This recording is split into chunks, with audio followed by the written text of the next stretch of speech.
마태복음 24장 1절, 2절 말씀 제가 봉독해 드리겠습니다. 예수께서 성전에서 나와서 가실 때에 제자들이 성전 건물들을 가리켜 보이려고 나아오니 대답하여 이르시되 너희가 이 모든 것을 보지 못하느냐? 내가 진실로 너희에게 이르노니 돌 하나도 돌 위에 남지 않고 다 무너뜨려지리라. 아멘. 할렐루야. 할렐루야.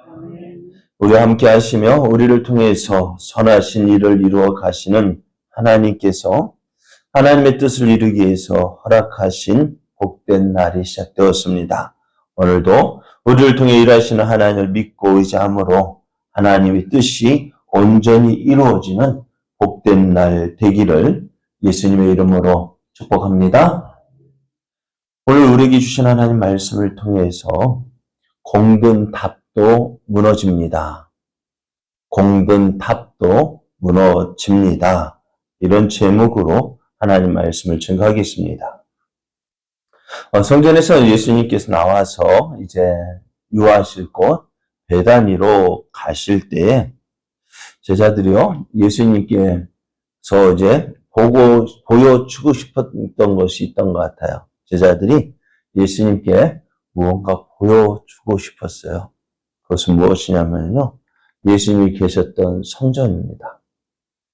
당시 성전은 바벨론에서 돌아온 이스라엘이 이제 예루살렘에 다시 성전을 지었는데요.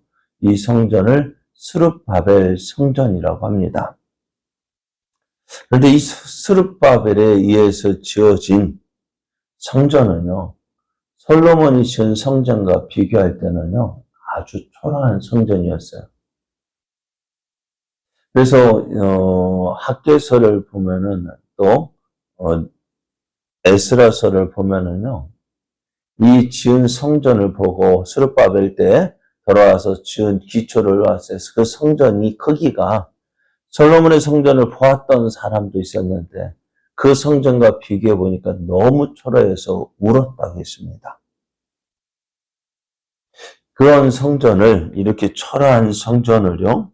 이제 예수님 태어날 당시에 왕이었던 그 헤롯 왕에 의해서 중축이 시작이 되어집니다. 당시 헤롯 왕은요. 다윗의 자손이 아닌 에돔 족속인 이듬의 사람이었습니다. 그러니까 이 사람은 어떻게 왕이 되었느냐? 로마에 많은 돈을 써서 많은 돈을 쓰고 그래서 유대의 왕이 되어졌는데요. 자신이 정통성이 없거든요. 이스라엘은 누가 왕이 되어야 되냐? 다윗의 자손이 왕이 되어야 합니다. 그런데 헤롯 왕이 어디 사람? 에돔 족속이 이듬의 사람이에요. 그러다 보니 정통성이 없다 보니까요. 어떻게 하느냐? 백성들의 한심을 살 게 무엇이 있는가? 그래서 가만히 보니까 성전이 너무 초라한 것 같아요. 그래서 성전을 크게 중축하고 화려하게 지어주면은 이스라엘 유대인들이 자신을 좋아하지 않을까. 그래서 예수님 오시기 19년 전부터 이 성전이 중축이 되어집니다. 그럼 몇 년에 완공되어지느냐? 예수님 오신 지 이제 63년. 예수님 오시기 전 19년부터 오신 후 63년에 걸쳐서 공사가 진행이 되어집니다. 몇 년 동안요? 82년 공사입니다. 그래서 예수님께서 아마 성전을 방문하실 지금도요, 성전 어느 곳에서는요, 지금도 성전 공사가 진행되어지고 있었습니다. 그러니까 예수님께서 성전을 방문하실 때가 방문하실 때만 해도 46년 동안 지었다고 해요. 그러니까 46년간 지어진 성전, 어땠을까요? 이렇게 지어진 성전이 얼마나 아름다웠던지요. 역사를 기록한 요세푸스의 기록에 보면은요, 하얀 대리석이 황혼에 비쳐서 몇십 리 밖에서 보면은 성전이 마치 황금으로 지어진 것처럼 보였다 했습니다. 그러니까 그 성전이요, 얼마나 크고 화려 했는지를 알 수가 있습니다. 그래서 이렇게 크고 웅장하게 지어진 성전을 보면서요, 유대인들은 이제 민족적 자부심을 가지고 있었습니다. 저렇게 아름다운 크고 웅장하고 아름다운 성전에 누구를 모셨어요? 하나님이 계시고 하나님 모시고 그곳에서 어때요? 제사가 드려지고 있는 거 보면서 이런 자부심을 가지고 있었는데요. 오늘 제자들이 예수님께 나와서 성전에 대해서 이야기를 하려고 했던 것 같아요. 그러면서 그 성전을 이야기하면서 제자들이 기대한 것이 뭐냐면은, 이제 예수님께서 유대의 왕이 되시면, 지금 제자들도 여전히 그 꿈을 포기하지 않았습니다. 예수님이 유다의 왕이 되시면 자신들이 뭐가 되어져요? 그 좌우편의 신하가 되어져서 유대 땅을 다스릴 것으로 생각을 했습니다. 그래서 성전을 보면서 예수님이 이스라엘 왕이 되어지면 우리가 가지게 될 영광, 권세를 기대하면서 이제 예수님 앞에 그 성전을 이야기하고 싶었던 거예요. 그런데 제자들은 어떻게 했어요? 제자들이 이런 기대를 가지고 예수님 앞에 나와서 이야기할 때 예수님은요, 그들이 기대했던 것과는 달리 그 성전의 크기와 웅장함에 매료되어서 하고 했던 그들에게 어떻게 예수님은요, 성전이 무너질 것이다 라고 말씀하셔요.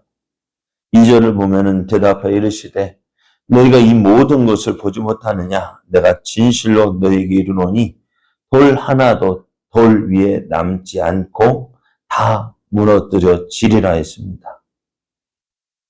예수님의 이 말씀을 듣는 제자들이나 다른 유대인들에게도 충격적인 일이었습니다. 왜냐하면 당시 유대인들에게는요, 예루살렘 성전에 연관된 뼈아픈 역사, 기억들이 있기 때문에 그래요. 유대인들은 시드기야 왕 때에 바벨론에 의해서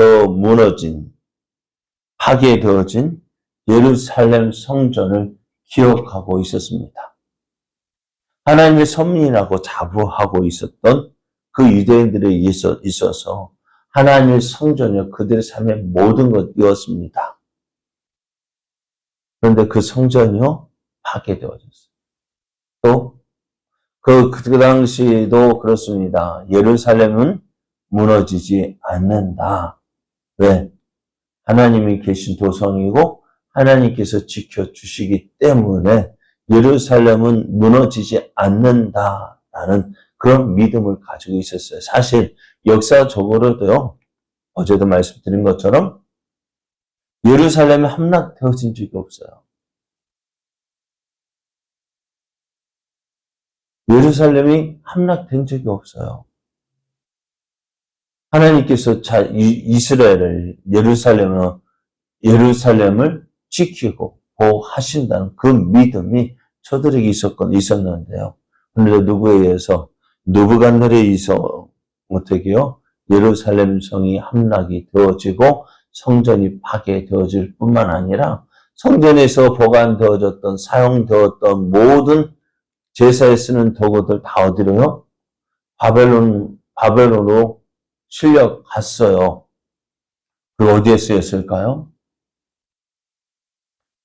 그 바벨론 사람들 잔치할 때 그 성전에 쓰였던 그릇들이 사용되어졌잖아요. 벨사살 왕이 어떻게 해요? 잔치 때 성전에서 쓰여졌던 그 그릇들을 가지고 잔치를 벌였던 거예요. 술상을 벌였던 거예요. 그런 추억이 이스라엘 백성에게 있습니다. 그런데 이런 일이요, 지금 어떻게 해요? 이런 일이 또 있을 것이다. 헤롯 왕에 의해서 그렇게 크고 웅장하게 지어진 그 예루살렘 성전이요, 온 유대인들의 자부심을 가지고 있던 그 성전이요, 이제 무너진다는 거예요. 돌 위에 돌 하나도 남겨지지 않을 것이다 했습니다. 그럴 수밖에 없는 이유가 뭐냐? 그 티트 장군에 의해서 예루살렘이 함락되어지고 성전이 파괴되어질 때 돌과 돌 사이에 반짝반짝 빛나는 것이 있었습니다. 로마군들이 이것을 금으로 알고 어떻게요? 어떻게 했다고요? 자, 돌 위를 쌓는데 여기 사이에 금이 있다 하면 어떻게 할까요? 그냥 내버려 둘까요? 무너뜨려 함락된 성전의 그 벽이 무너졌어요. 돌 위에 돌 사이에 어떻게 해요? 금으로 해서 이게 되어졌다면은 여러분 어떻게 했어요? 그 금 얻기 위해서라면 어떻게 해요? 그 돌 위에 돌을 제거할 때, 그래서 어떻게 예루살렘 성전의 그 돌은요, 하나도 2개 이상으로 쌓인 것이 없다는, 그렇게 완전히 무너지게 되었던 것입니다. 그래서 성전 파괴는 이스라엘에 대한 하나님의 심판으로 보았기 때문에 제자들은 깜짝 놀랐을 것입니다. 그리고 이 일은 마침내 이루어졌습니다. 자, 예루살렘 성전의 공사 기간이요, 82년이라고 했습니다. 100년 가까이 이 성전 공사가 계속 되어졌는데요. 그 솔로몬이 지었던 그 영광, 그 이상의 성전을 헤롯 왕이 지었던 거예요. 성전의 웅장함을 보고 하나님의 크고 위대하심을 찬양했을 것 같아요. 하지만 이스라엘 하나님은요, 성전의 크기로 좌우되지 않습니다. 성전이 크다고 해서 하나님이 크고요, 성전이 작다고 해서 하나님이 작아지는 거 아니에요.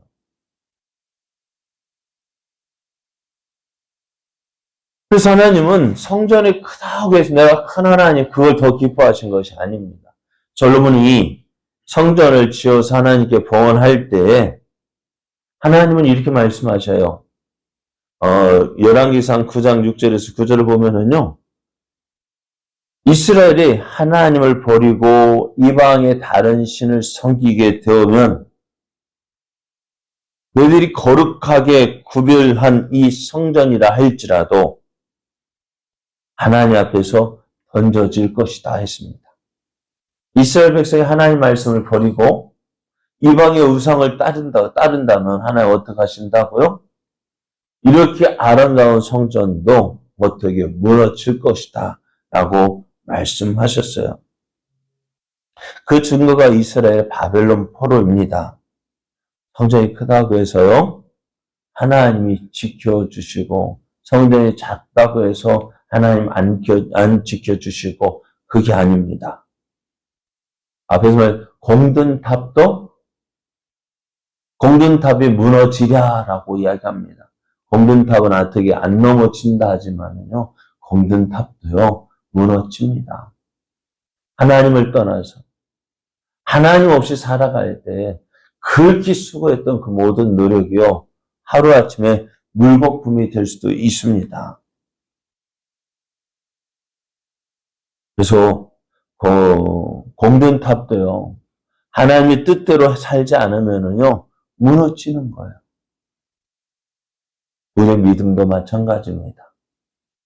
지금 예수님께서 서기관과 바리새인들을 책망하시며 화 있을진저 하면서 7번 말씀하셨는데요. 무엇 때문에요? 서기관과 바리새인들의 그 외식 때문에 저들을 책망하신 거예요. 성전이 크다고 해서 안 무너진다? 아닙니다. 겉모습이 화려하고 사람들이 인정받는다고 해서 그 사람이 하나님 심판 받지 않는다고요? 아닙니다. 우리가 기억해야 할 일은 뭐예요? 우리가 작다 할지라도, 보잘것 없다 할지라도요, 하나님 앞에서 하나님을 인정하고 하나님의 뜻대로 살아가는 그 사람을 하나님께서 인정해 주십니다. 우리가 해야 할 일이 뭐예요?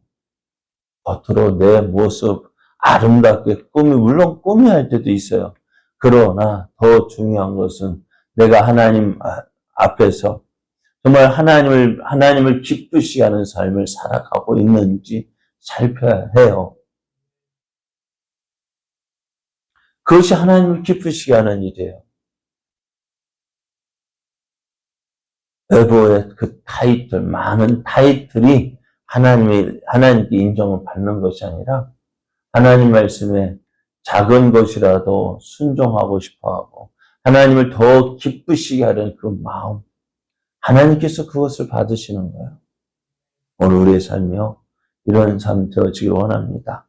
내 화려한 내부의 그 어떤 모습을 자랑하기보다는 겸손하게 하나님 말씀 앞에서 하나님의 뜻을 이루어가는 삶 살아가는 것이 하나님께서 기뻐하시는 삶이고 하나님이 인정하시는 삶입니다. 이러한 삶을 살아서 하나님께 영광 돌리고 하나님의 뜻을 이루어가는 복된 삶 되기를 예수님의 이름으로 축복합니다.